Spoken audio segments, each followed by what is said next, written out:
4 devices, 2 people, 1 mic setup. Pretty fun. So what I would like to start doing is So, one question. Are people seeing Hyena as the main computer or seeing me? Oh, Because I just pinned you. seeing you. Yep. You. Alrighty. yeah, I don't think. Let me just Okay, maybe I can pin myself. Yeah, I tried to pin you. If you pin, it works. All right. Am I pinned? Yes, by me at least. Golly, I sure don't like looking at myself. I don't know if anybody else can relate. Anyway, We all like looking at Hyena. I thought I'd start off today by talking a little bit about black spotting. And a couple of things that I think I mentioned, but maybe didn't get super into, but we share content on my iPad.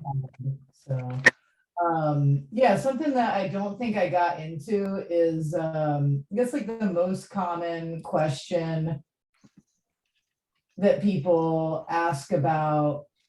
Sorry, I can't talk and find icons at once because I'm an idiot. There we go. All right, yeah, probably the most common thing that people ask is like, where do you put the blacks? What, what's going on with that? Why? So there's a little bit of a lag, but it's frozen. Come on, thing.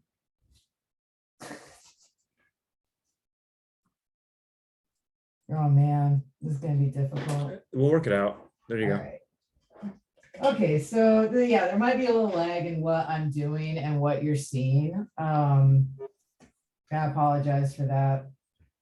But so I drew a couple things out ahead of time, and I wanted to talk about different ways, kind of different strategies of black spotting, and what you can use it for. And the way I do it is kind of, I draw a lot of stuff out ahead of time, like this silly little comic. Something like half the data drew because I had to do it. Had to draw it and then redraw it and then thumbnail it and et cetera, et cetera. But so I've got the line work down here, and I've got, you can see where the blue pencil is. I draw in blue pencil. It's not necessary, but I just hate post-production a lot. So this is just going to be like me dropping in flats of black, which is, if this were a comic I were working on, that would be like the next stage that I do before anything else. And the way I decided where I'm going to put my blacks, this is a really shallow space, and it's kind of like not a space that where walls are defined or there's a lot of background stuff that is defined.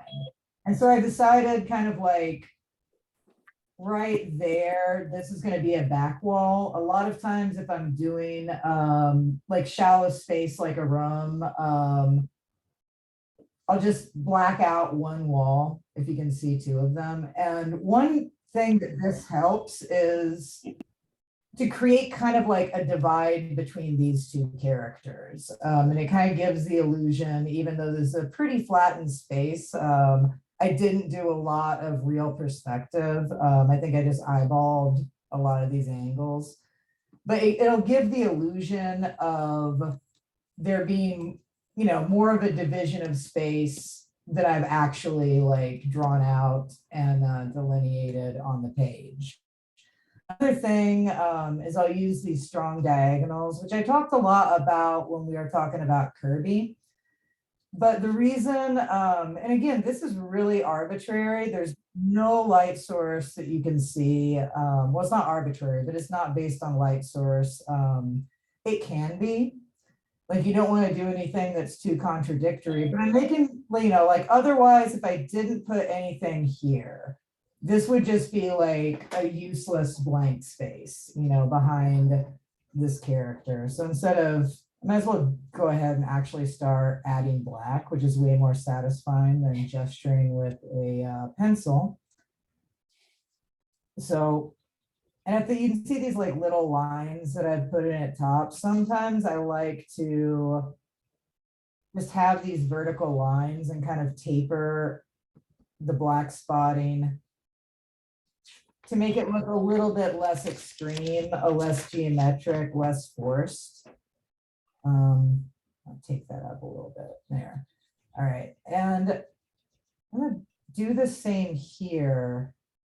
And what I want to do is kind of, with these blacks that I'm laying down, what I want to accomplish is to create this kind of triangle space between, that's going to like draw the eye to the interaction between these two figures. So I'm doing this a little bit sloppy, but yeah, and this is just a Pentel pigment brush, the non water-based kind, the pigment kind. The water-based kind is all fun and good until you spill a drink on your comic, and then it's full of sorrow. So let's go ahead and do this real quick. Again, this is what I'm doing before I'm laying down any texture, before I'm thickening any lines or putting in any like actual cast shadows that I might want to use. Just to give myself an idea of like how much of this space is going to be occupied. And then again, want to do this corner right here, just because it's not really, again, it's not defining space so much as it's helping anchor this speech bubble as, and it makes the eye go to the speech bubble. The angle of this wing, the angle of this little shadow that I put in there is mirrored over here. So your eyes, after you read this and see this character, ideally your eye goes up there. Again, I've got this angle and this arm are all kind of the same angle to try to do the same effect. You And can't again, actually see the top. Oh, you're, oh, now I'm off. I should be off. Put the tape down. Now can you see it now? Yep. Yep. Yeah, it's on my screen, but yeah, apologies for that. So yeah, and again, the only reason, like blacking out this wall, it's kind of fake space, but again, like if you don't want to lay out 2-point perspective or 3-point perspective for a shot, you're just doing real shallow space. These can be like effective tricks to, just make making comics go faster, where it doesn't, because I don't think that, I mean, I do use a lot of perspective, but I don't think it's necessary for any panel. And whenever you can get away without doing it, I think you should. All right, make sure that's centered. And this is my obligatory, every single page, I try to do like at least one long shot that's like full body. And again, I've got this kind of sketchy line. And this, got it up here in the corner. And that's again to kind of anchor that speech bubble. So it's, because I found that when it's white against white, sometimes your eye doesn't go directly to the word balloon. So it's just like a little trick that I like to do.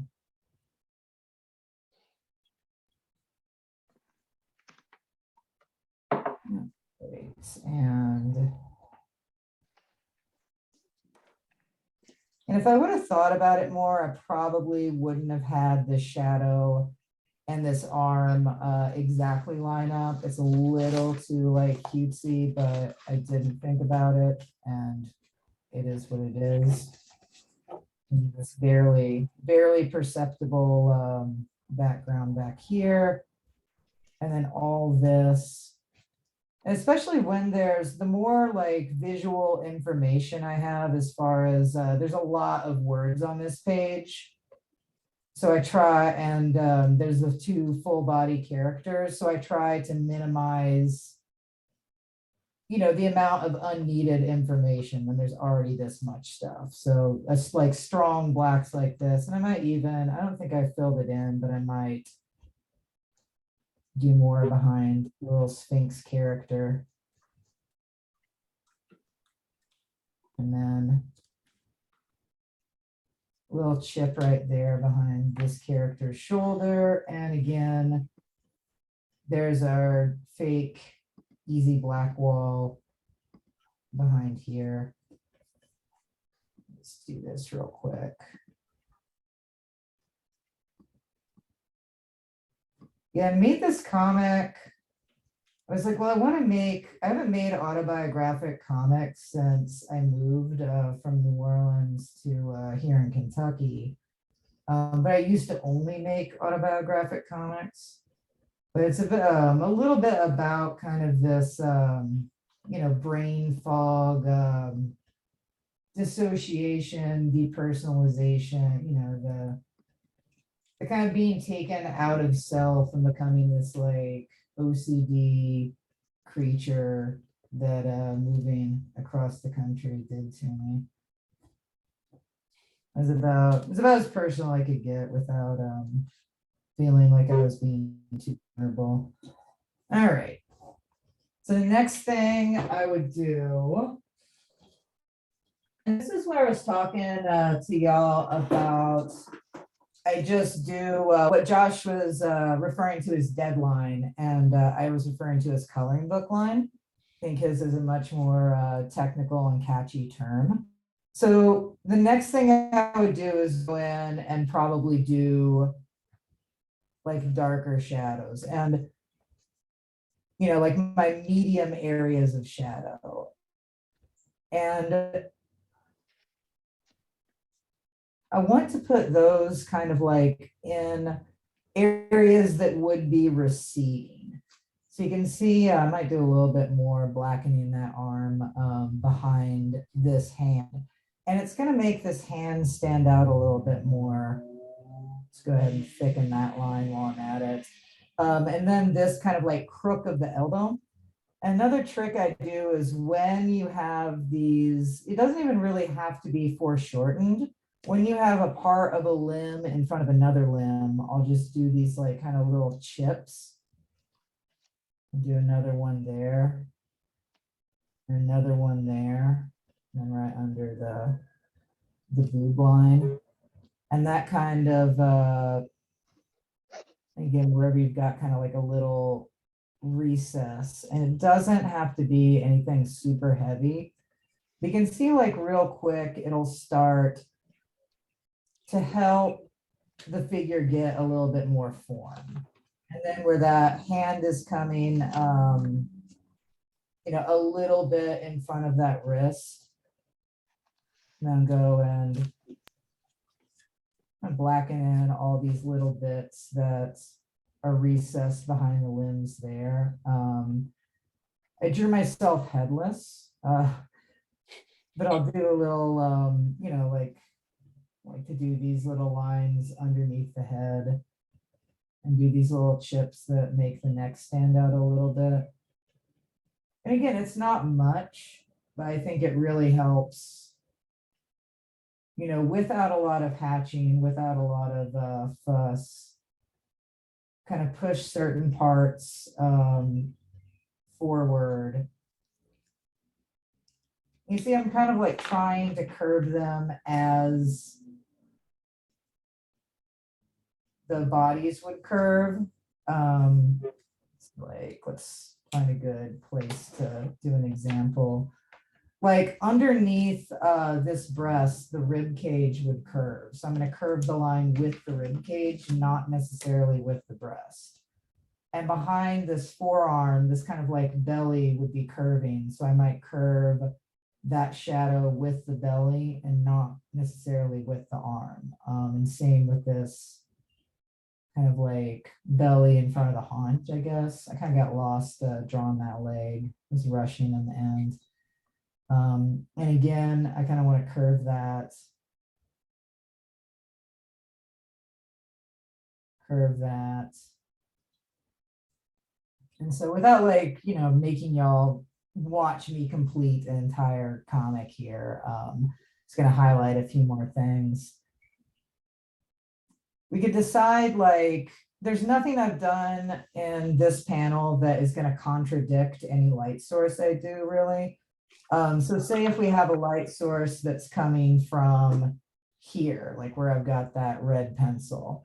So I might want to go and like make just a little chip of a shadow that is going to, I kind of like that touching the edge. All right. Fill in the coffee that's in the coffee. Fill in that part of the handle. And then that light source would make, you know, and just darken these lines that you just, you know, the lines on the side, the far side of where you decide your light source is coming from is another kind of system I have for like just real quick doing,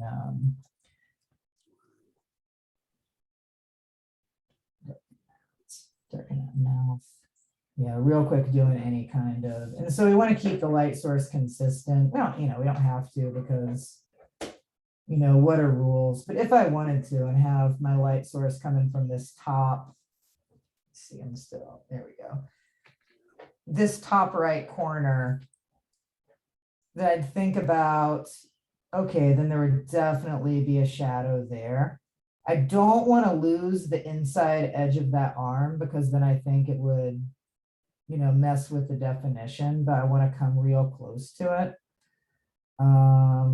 But definitely this whole side of the torso underneath the arm would probably be shadowed. You could probably bring a shadow up like that. Again, I'm going to make a little bit more of an effort to curve it around the figure there, but I need a thicker pen.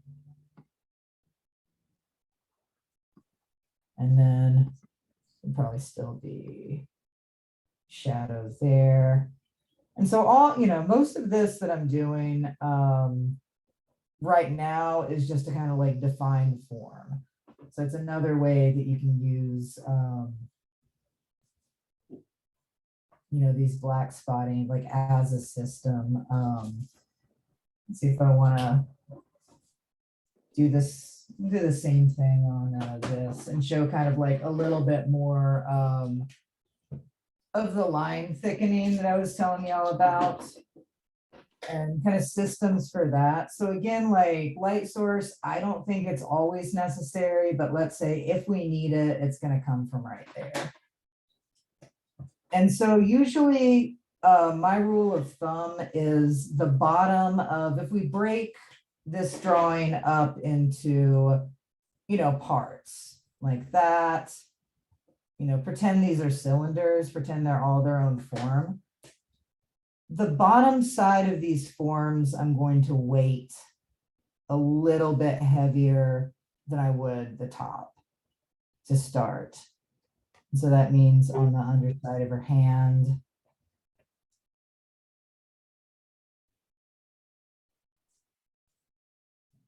Probably start coming down like that.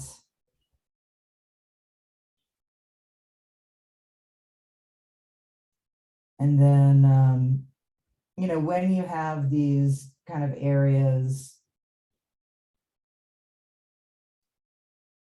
again, like this kind of chip that is showing that this is its own plane that's kind of casting a little shadow. You know,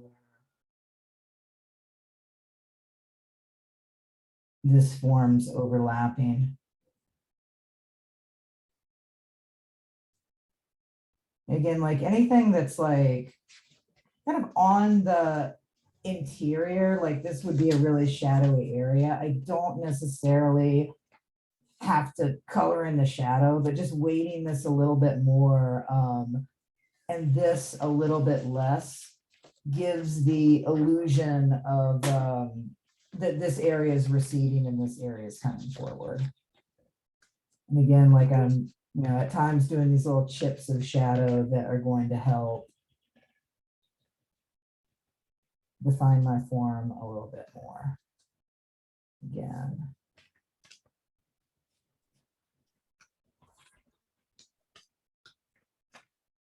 And It's another, this character is textured hair.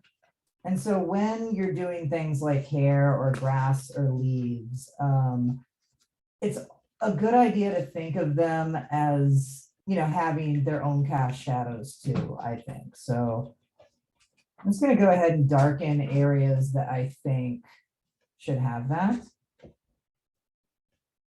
And again, it's usually going to be these areas that are receding a little bit more or areas that are on the bottom.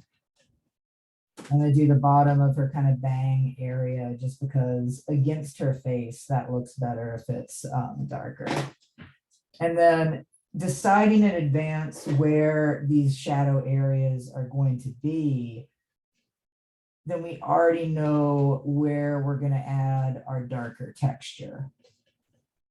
So if you break down textured areas like branches of trees, you break it down into darker and lighter areas. You see it first as a piece instead of trying to like individually articulate every leaf or individually like draw curls or strands of hair. So I'm drawing,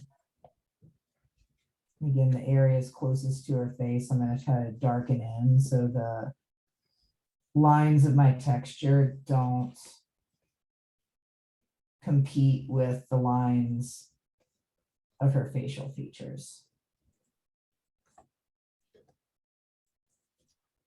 And so again, and so real quick, it starts to have this volume just by thinking of it as, and then you can go in and add more sparse little curls in the areas. If I try to do this entire hair, which I have, she's in the comic a lot. In some scenes, I'll like do more on her hair than other ones, and it'll like break my hand because I'm fragile. Just doing all those tiny little hatch marks. So a little cheat, especially if I'm drawing her smaller, is to do it like this and just really have those real dense areas and then come out and have these lighter ones that kind of indicate that it is textured without having to fill it in. I do that a lot with trees too, because trees are hard and take a long time. And grass, anything like that, you just break it down into shadows and lights and midtones and do it like that. And save yourself some time, I think. A little shadow under her stomach there. I'm going to do a thick outline right there because this is probably the part of her that is farthest away from the front of the picture plane. So I want that to recede more, so I might. I think so. Was it a Wally Wood rule? When in doubt, black it out. Yes. Yeah. So when in doubt, black it out. So why not? There we go. Then that's going to recede.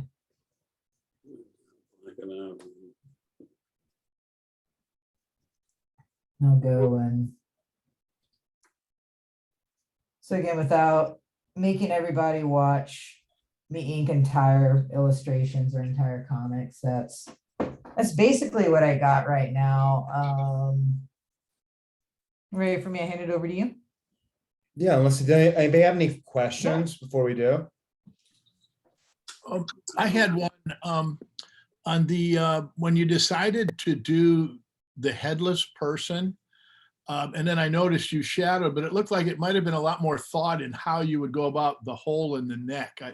It's kind of important. And then I saw that you did the one little thing in the corner and a little bit more on the other one. Have you determined that's how you want to do the hole? Do you have a design Oh, no. for the whole thing, or? No, I haven't thought about it. If I were drawing just a random hole, I would probably say like my light source is coming from this way, we decided. So I'd actually probably do the chip there. But because I didn't think so much about it, I might just go ahead and black it in just for clarity. but yeah, maybe do it a little bit better on this close-up shot. But yeah, it wasn't something I gave a super amount of thought to. And then your outline lines around your panels, do you do them in ruler first and then draw them in, or is your hand just that good that I can? Well, usually I do use a ruler, and I'm pretty like anal retentive about it, but it took me like, I only started doing that about 5 years ago. This is just how, I basically like divided it into 4 pieces by eye and drew this, and then just blocked those in.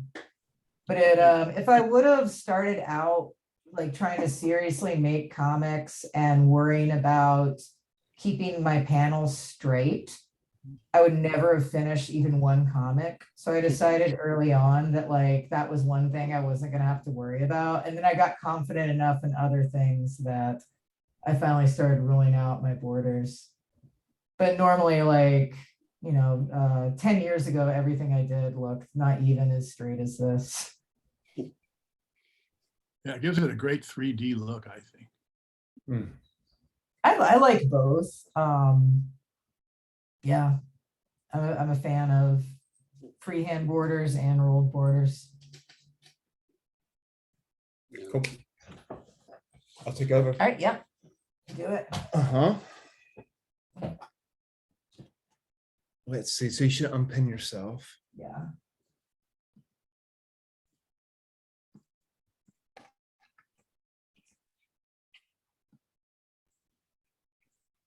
Remove pin. I need to unshare my screen too, unless you can unshare it for me. Yeah, I think we're good. Awesome. And just a moment, everybody. Yes. Okay. So I'm going to do something similar where I'm going to do some live work, and I'm also going to give you an overview of some of the breakthrough images that really helped me kind of consider what I want to do with shadows and how I want to deal with them.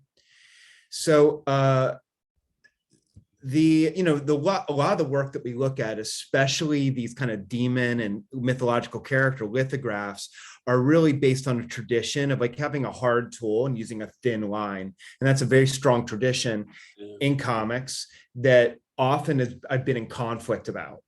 You can see here this apple. I mean, it looks completely dimensional, and it's very much about these lines just have the barest amount of weight to them. They taper off at the top. Looks like the artist went in there, assuming they didn't do this digitally, and they maybe used white paint to kind of give that reflection a bit of extra brightness, as if the light is getting modeled. And at the other end of the spectrum, you've got Milton Caniff. So Caniff, if I haven't mentioned here in class before, he was the one who first started to use a brush as his primary inking tool. He did everything with the brush, maybe with the exception of a few lines that are especially thin. Maybe he did some outlines at the beginning with a nib. But in his biographer, R.C. Harvey, who actually just died this weekend, said that I think he did a lot of his work at certain periods with just the brush. And what he found was that it made his work faster. And it gave him, it sounds strange to say this is photorealistic, but if you look at these images, this one, and you take out the faces, it does look like an old photograph. It's like there's something, look at the trees, it really does capture a sense of foliage. And he's able to do that with just little jabs of ink. We're going to come back to this image. It's just something I found yesterday, and I've been studying a lot this week. So look at that Christmas tree. You zoom in close and that Christmas tree is just blobs, but somehow it really looks exactly like what he wants you to see. Here, look at those footprints in the snow. I don't know why it looks so exactly like what he wants you to see, but that's the magic of the brush. So these areas of brushiness, I've mentioned Franz Klein in here before. And Franz Klein, his methodology is, here, let me go to my other PDF really quick. Seen in this PDF.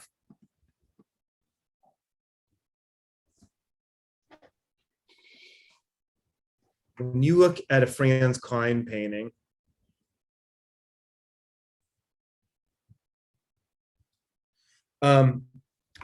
these are abstractions. It's not my first favorite medium, but I have a lot of respect for people who do it well. So I really do love, I've grown to really love Franz Klein. And of course I love Pollock as well. And I really taken a lot from their work. There might be a little, no, we're fine. No, I thought there's a little bit of lapse. And compositionally, what I see in Franz Klein is absolute variety. So when you look at a Franz Klein painting, there's a variety in how close together the lines are. There's a variety in how he kind of contrasts these big, clear white areas. They're broken up with these diagonal blacks with this. And this is very much like a Kniff technique. You've got this area, which is like slash, slash, slash, slash. This kind of looks like a letter R, but it's an area of furious brush making. And then it's surrounded with these large areas of isolation. All of these lines are different. None of them are the same, even though they're similar. These lines are probably the most similar on the sides. There's a differentiation of how far away from they are from the edge. There's a differentiation of the angle. This one's almost a 90-degree angle, but not quite. This one's more like aiming towards like 10:45 p.m. These three are completely different. They're all almost horizontal, but they're just a little bit off center. So the one on the bottom looks like a weird ice pick that comes to a point. This one is dry brush, and it also looks like a kind of a broken dagger. And this one it's kind of in between the two. It doesn't have nearly as curved, it's very geometric. So every single one of these strokes has its own personality. So there's a difference in how close they are to each other. And there's a massive amount of contrast, I think, gives the painting its dynamism between the small area of clutter and the large areas of separation and isolation, and kind of each line having its own integrity. This one is another good example of all the lines are different. And this one is a close-up of pure clutter. There's also, I think, a kind of a way that he plays with the edge of the frame. I often will talk about artists who really understand tangent lines as being people who will play with the edge of the frame. You're not supposed to be aware of the edge of the frame. You're not supposed to crash your lines into it. So you can go over it a little bit. That's usually comfortable, as long as it's not. Usually I don't cut people off at the wrist, or the ankle, but there's even exceptions to that if it's done skillfully. So a lot of artists will do a technique where they flirt with the edges. You've got the Lone Ranger standing here, and already the fact that the elbow is about to crash into the edge, but it doesn't, gives you a wonderful sense of psychological tension. And artists will play with this all the time. So Franz Klein is one of those people. I don't like to cut people off at the ankle, so I usually cut them off in the middle of the shoe. I tend not to have people standing right on the bottom of the canvas either. So if the Lone Ranger at least have one of the shoes, which is just barely misses the edge. And now there's like a weird feeling of the way that he's occupying the space, making you just a little bit uncomfortable. If I contrast him with, there's a group of baddies over here, the townspeople don't trust him. They're cluttered together, maybe just like that Franz Klein painting, where there's like an isolated area of overlapping congested lines. Maybe this is the rooftop of a structure, a house or a ranch, or the roof of a saloon or something that would be in a Western. Maybe it's a gallows. There we go. So this isn't complete yet, but there starts to be something here as far as a composition.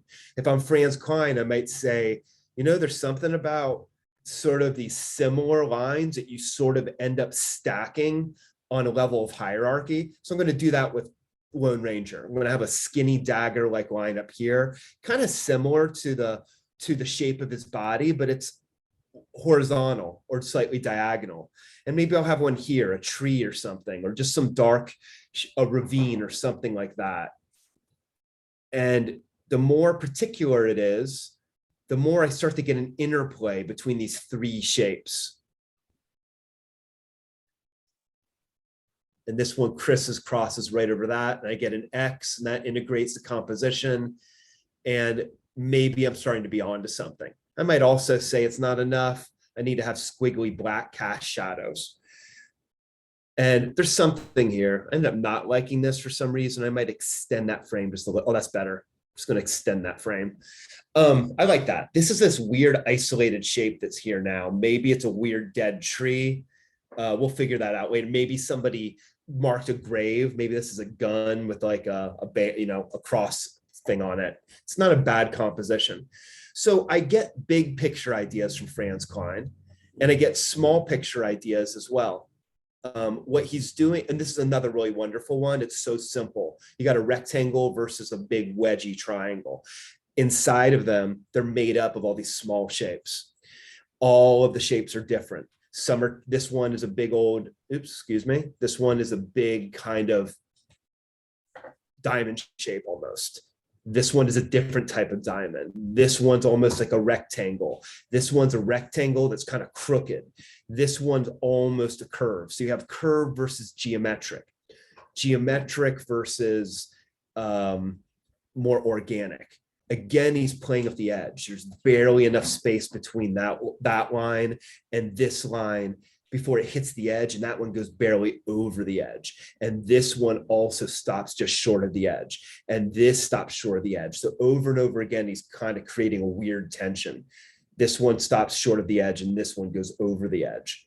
So variety, and it works on the big scale composition. This is something I can imagine doing a sci-fi comic, and this is a cityscape down here, and this is a big, massive spaceship over the cityscape. Maybe I'll have some fumes of smoke or something and some telephone poles, but still essentially the same composition. And it works on a small scale as well. If you look at this work by Patrick Dean. So Patrick Dean, I think he passed away, I think in May of 2021. And he's a fascinating artist who used to draw sort of like Hyena, the very clean, classical way, and he started suffering from a degenerative muscle disease, something in the Lou Gehrig disease family, and he slowly modified his art style around it. Charles Schultz did something similar. He had a heart operation in the 80s, and when he came out, he had a tremor, and it just became his voice. He has a tremor for the last 20 years of his strip that's very distinctive. So this artist, look at his blacks, look at how if you zoom in on any small area, it's like a Franz Klein painting. None of these lines are the same. There's a sort of an interesting tension with how closely he lays them down next to each other. There's these lines on the legs are mostly vertical. These are mostly diagonal. This one's like a little V. Over there, you got a little tiny one that looks like North Africa. And this one here is like a weird random squiggle. So again, geometric versus organic. And I'd like to think that's not accidental. He's aware of it, or it's something that works for him. However he got there. I heard a great quote today that there's a difference between how we construct things and how we deconstruct things. And meaning that sometimes you want to forget stuff that you learned in school when you're making art, and you learn how to deconstruct things academically, but making things, you kind of access a different part of your brain. So Patrick Dean is almost like some of these other Kniff influenced artists, like a minimalist version of him. Another person who draws like this is Tony DeZungia. DeZungia was from the Philippines. A lot of Filipino artists have names that sounds Italian or Spanish, to do with being book countries that occupied them in the past. And he came to America, started working for DC Comics, and is an incredible abstractionist. All the lines in this character's face are, again, it's like a Franz Klein painting in miniature. They're all wonderfully different. And there's kind of a sense of having areas where they're congested and areas where the lines have a lot of air around them. It's in that guy's upside down face. At the same time, it doesn't call a lot of attention to itself. I think of him as a very realistic artist. It's kind of not until I go into it a second time and study it that I realize how abstract he's being. This is his work here. I love this one. This is a great example. Look at the sleeve on Jonah Hex here. All the way down the sleeve, you have these frenetic, abstract lines. So Wow. Kniff started this. He created a real revolution in comics. And by the 50s, everybody really modified their styles to try to match him. This is Kniff at his peak in the 1940s, and he's starting to use the brush for everything. Again, look at this character's stomach. I just love these kind of slashy lines that demonstrate so much freedom. It makes you feel like using sort of like a Franz Klein like methodology. Oops, somebody just came in. Great, Helen. You might be able to, okay, I've got my own character. I'm going to give them an overcoat. Get rid of this red. Again, I've got the Lone Ranger. He's wearing an overcoat today.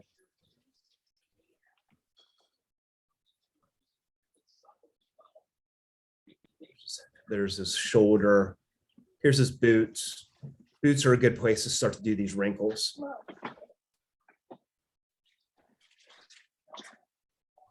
And again, you can think about size, width, direction. I like to do V's because I usually forget them. I usually start thinking about only lines. Don't forget dots. Don't forget to have an isolated dot. Don't forget to have one that looks like a pork chop. You know, any shape you can think of. As far as how they're concentrated on the body, Hyena mentioned something about not the light source isn't the end all be all. Yeah, you want to think about light source, but you know, you can start an image without planning the light source and then figure it out later. It's not as essential as it looks as you get more comfortable making work. We've all had the experience where it's gone way wrong because you've put the shadows going all kinds of different directions. So within reason, you know, a lot of times I start doing an image and I realize I established that the light source is over here and I forgot, and I put the shadow over here. And you know what I do is I'll just dominate it with a bigger shadow over here instead of erasing with what I started. So if you do establish that a lot of light is coming from the right and above, then you can mostly stick to it. I also like to remind people you can have shadow on the lit side too. Most of us start to have, you know, you learn how to think about shadows first time you're in a still life class. And of course, in a still life setup, the light source is usually a foot away or 3 feet away from the thing you're drawing. So when you have a blinding light like that, of course, it's going to blow out the lit side. But what if it's a diffused light? Then, though I do like this leg, I could put light on both. I could put shadow on both sides. The further it is away from the light source, you sometimes get shadows. If I have a round surface, you might get shadows on both sides like this, just because it's turning away from you.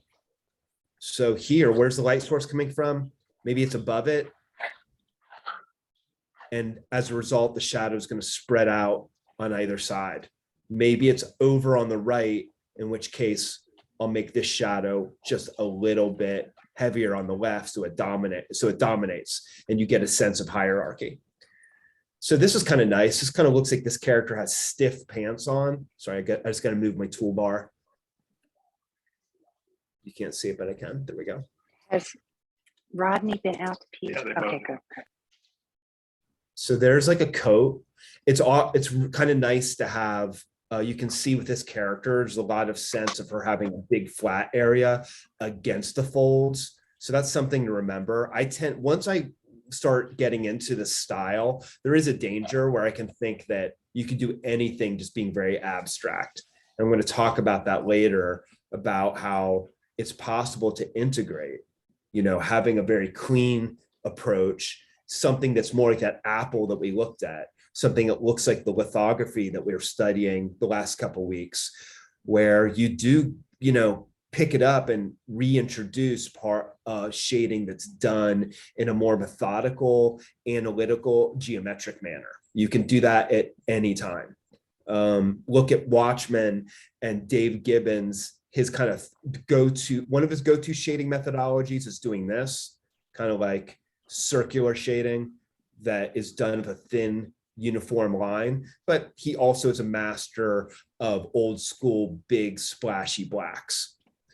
So here I've got, again, I said it was somebody in an overcoat, probably a cowboy, but I haven't decided yet. Maybe it's somebody in kind of like big, baggy, kind of 1980s khakis or something. Ziggy, do you want any yogurt? Yogurt?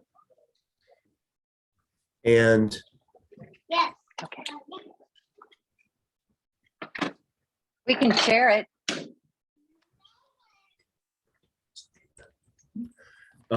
So here I am drawing with this little crude tool. Like I said, Kniff made massive inroads into the industry. If I'm thinking like a combination of If you don't Kniff finish it, I'll eat it. Look. Sick. and Kniff and Klein, I might say, cool, I'm going to have a rock over here or a tree. And you think both on a small scale and on the big scale at the same time. So let me show a couple more images from this and get out of the history lesson and do a little bit of demo on paper. One of the amazing Kniff clones is Frank Robbins. Look how much this looks like him, right down to the weird idiosyncratic way that he does eyes and faces.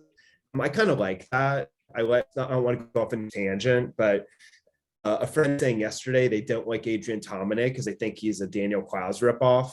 And I actually think that's real. I think you can start there. And if you have your own thing to say, there's something kind of fascinating about people who almost have like a Elvis impersonator level of imitation going on before they get into their own thing. Pettibone is very, very influenced by Kniff, by the way. And he told me when I first met him that Kniff was kind of his, unofficially, the guy he learned from. He was his figuratively speaking, he was his teacher. So you can really see it in his work as well. So I'm going to switch to my other screen.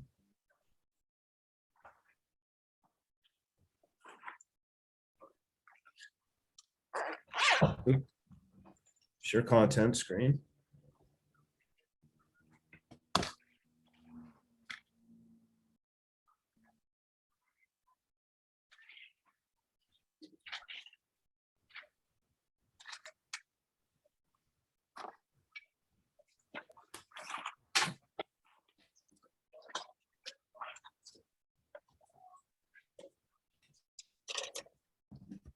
Let's see how this goes. So I started doing this image while Hyena was talking, and I guess I'll do photo of it because that's bigger. I finished my outline, but these are some of the figures from the current graphic novel that I'm doing.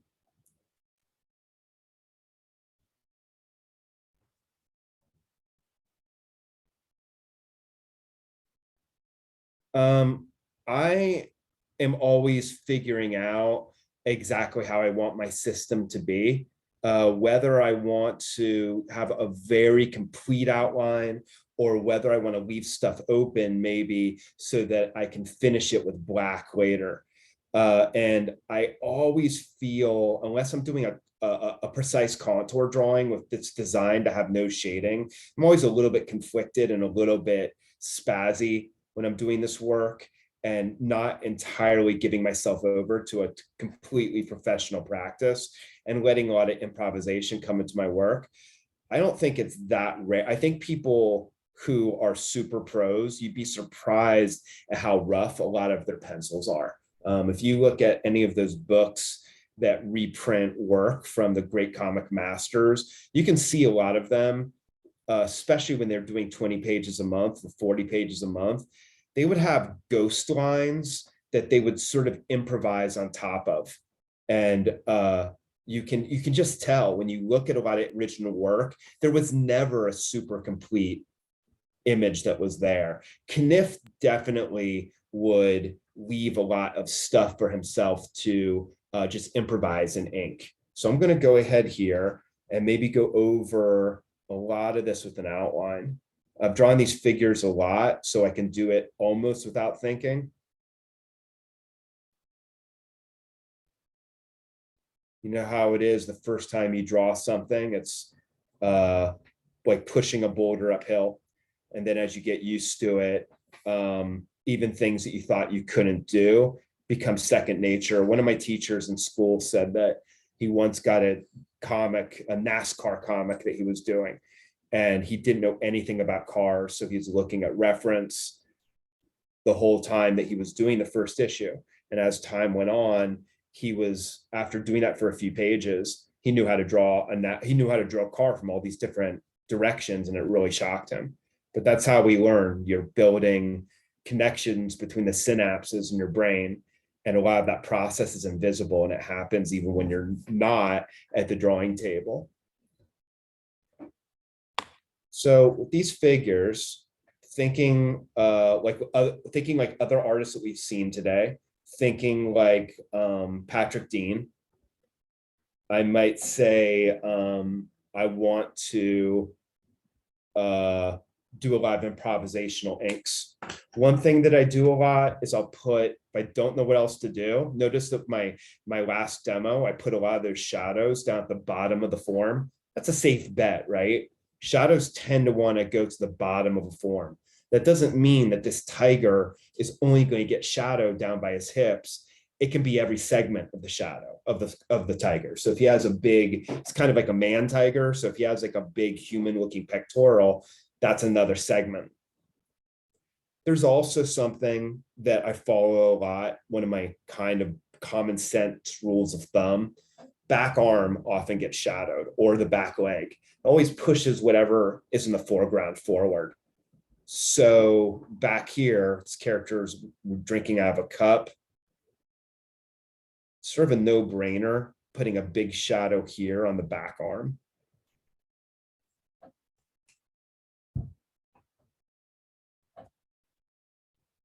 Make the arm a little bit big, and I might deal with that later and adjust it.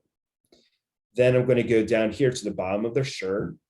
And if you look at what I'm doing in miniature, you know, that's how many different lines can I make? And I question myself. I say, if I'm doing too many lines that are all like, you know, like this, kind of going the same direction, then should I do some that are angled? Should I do some that are tall? So I do some that are like look like a J or an S. Have I done one which is way over here by itself? Another place that shadows gather is in the pelvis. That's not bad either. And it kind of balances out that arm, doesn't it? Underneath the pant leg. So nice little commonplace, common sense places to put shadows. And these are all kind of, they're cathartic. I need to watch it. Like I said before, it's going to fall apart if I have too many slashy lines. I mean, I can go as far as I want, but when they hit an edge, that should be finite. So here, I wanted this character to be standing on kind of like a weird broken fragment of rock. That is something, when it bumps up against another corner, it should stop within reason. You know, maybe I could experiment with going outside the boundaries of the form every now and then.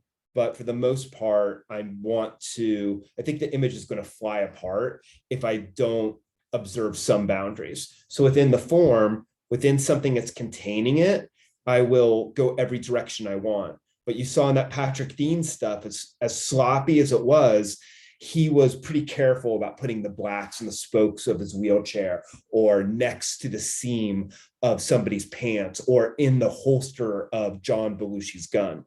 So there is limits. You can be sloppy, but also be clean. And a lot of shadows have a great sense of open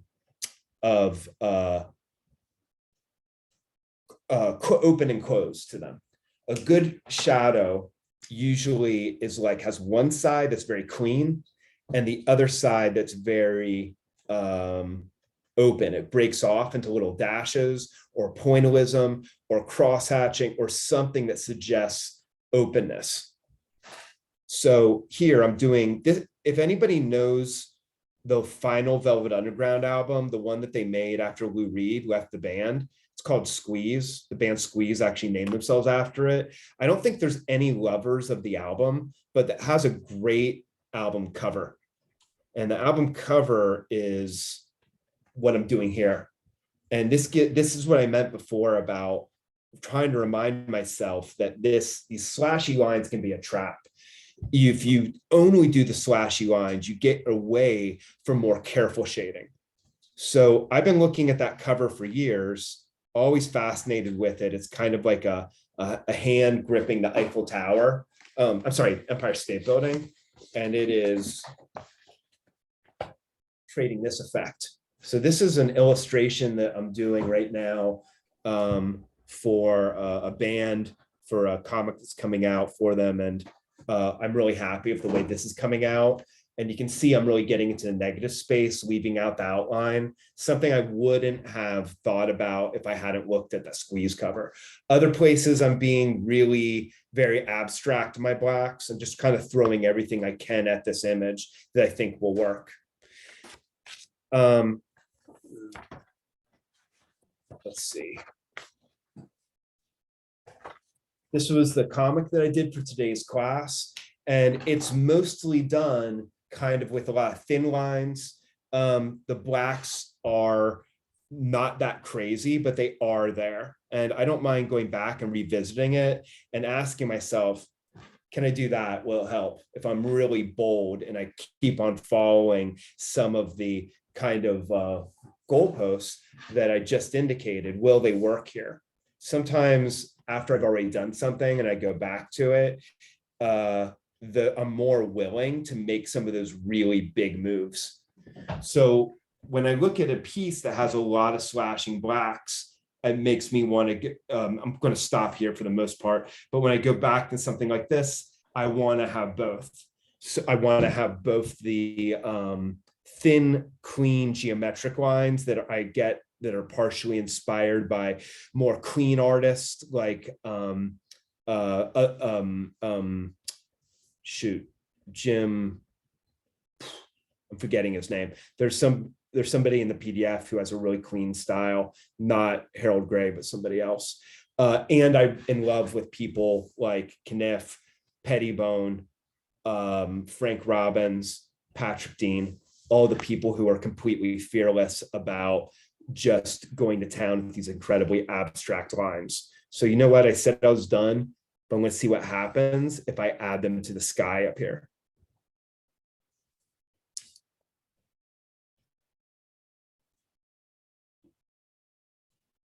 It's okay. I don't love it. That's all right. And that's me just trying. I've already gone into this once after, these other demos have taken place. This is another one that I'm doing for that band. And I'm very much thinking about Franz Klein methodology.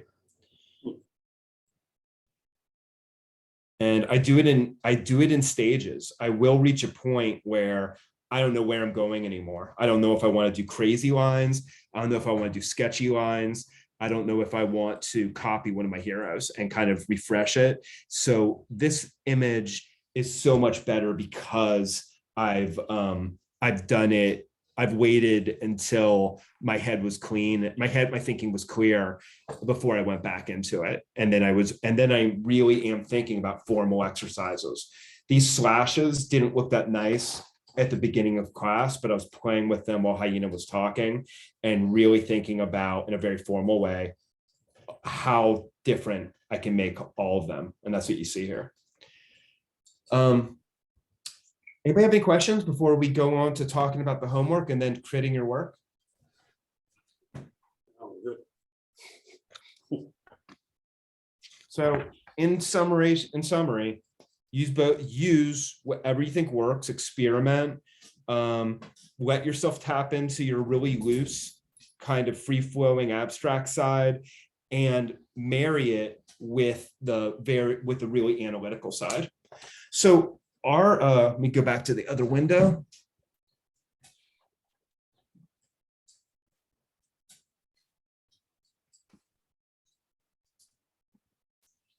Great. So I sent over this PDF and we came up with an assignment that we both thought was really balanced, kind of tied together a lot of our themes that we've talked about. So a lot of you probably read this already, week 3 of HellBayer. For this last 2-week span, we have a final assignment that should loosely tie all of the themes of our class together.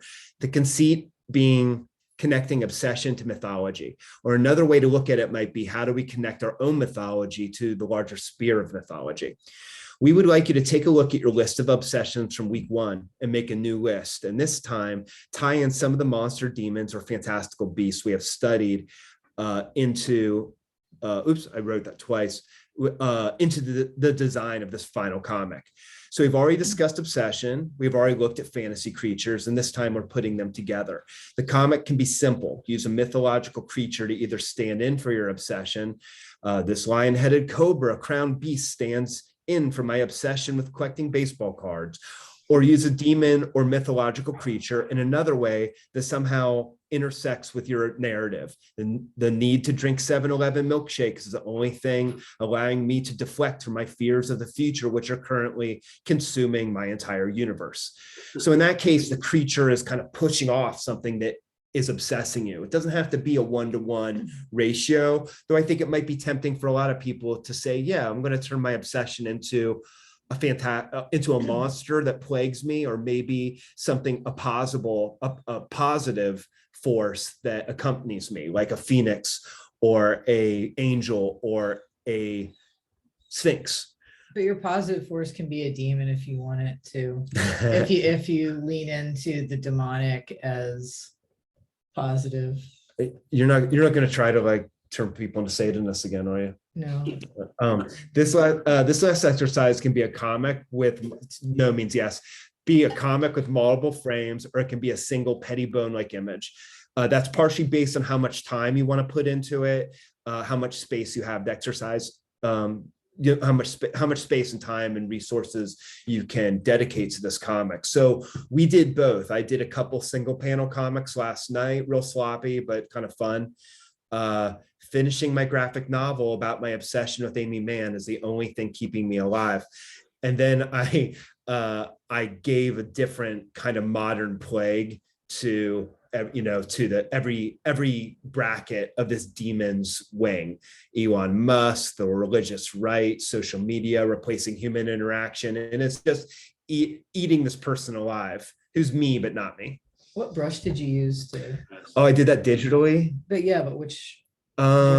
I grabbed something from ink, and I'm not entirely sure which one. It might have been, a lot of times I pick dry brush, and I'm not sure. I don't think that was dry brush. No. I can go back and look. And this was the same one. And this one I did it differently. Instead of his obsession distracting him, here his obsession is coming right up into his face. Look, I got you a full set of the original Illuminati press offset printing of Henry Rollins' 1986 series of titles, plus his mini books, works, and one copy of You Can't Run From God. And there I am in bed, kind of like not sure if I'm dreaming or not. And I took this little creature right from the new PDF, which, did I upload that yet? Oh, I will upload it. Did I upload that? I don't think I did. So New Demons is right here. I apologize. Oh, it was right at the front. I just saw it. It says myth.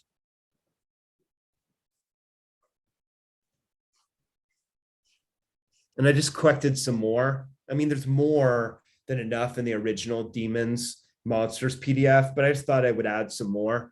By the way, this one is by Durr, apparently. And the angel has the key to the abyss. It's called an angel with the key to the abyss in his hands. Wow. Some William Blake. For those of you who especially are in love with merging gray wash with color. But I had to show this. This is Blake managing not to look like he overworked this. while using all line work. Maybe it's the white bracket right here that really gives your eyes some relief. It's engraving, so it's a print. Yeah, but you know, I mean, a printed published book was printed at the publisher. It's just what they had in lieu of publishing at the time. He probably would have done it as an ink drawing first, right? On He paper. would do like cartoons and drawings and paintings and sketches, but he would actually he engraved it himself. Yeah. Really cool. Yeah, there he is, never having seen, was that a rhino? But that's supposed to be the beast of the land. That's Leviathan, and that is behemoth, maybe. It's amazing how he just, It's biblical monsters. it's amazing how he just threw out all of these lines and just replaced them with ink wash in his more famous works. So I grabbed some unicorns. You know, I'm really in love with this type of work. Again, you remember from the other lecture, look at that ground. It's amazing. And I'm going to do the ground much differently if I have it in front of me as than I will if I'm doing it from memory. In fact, when I did my little comic about that I posted earlier today, I actually stole this ground. I just love this. It's so crude. But why does that ground look so great? Is I think the flowers are necessary. It's almost like a Franz Klein where it's very, very consistently inconsistent. You know, it's like none of these lines are the same. Some of them look like a skid mark. Some of them look like somebody trying to draw a weird tomahawk. Some of them look like crosshatch. Some are soft. None of them are the same, even if the intervals between them is kind of the same. I will post this. This one's amazing and sad. It's probably, It's one of your demon friends. there's a bunch of really famous French werewolf attacks. Yes, I saw that in 18th century, right? Yeah. The polka dots are not to be underestimated either. This is what I meant before. If you just get into all curved Franz Klein like lines, then you're going to miss out some opportunities to get into kind of this pebbling dotted line. People, half the class is in my Thursday group, and you remember we looked at Buck Rogers this week, and Dick Calkin, who did that art, he was really in love with he would do polka dots and bits of pointillism all the time. So you can put these things together. These chicken leg thingies are perfect for putting a little blob of ink. If you can do it without overpowering them, and you have it go right behind this guy. Yeah, not bad. So these things can go together. You can have skinny, bony, harsh geometric lines and marry them to more of these like lush, organic lines. They can even go right over each other like I am now. Oh,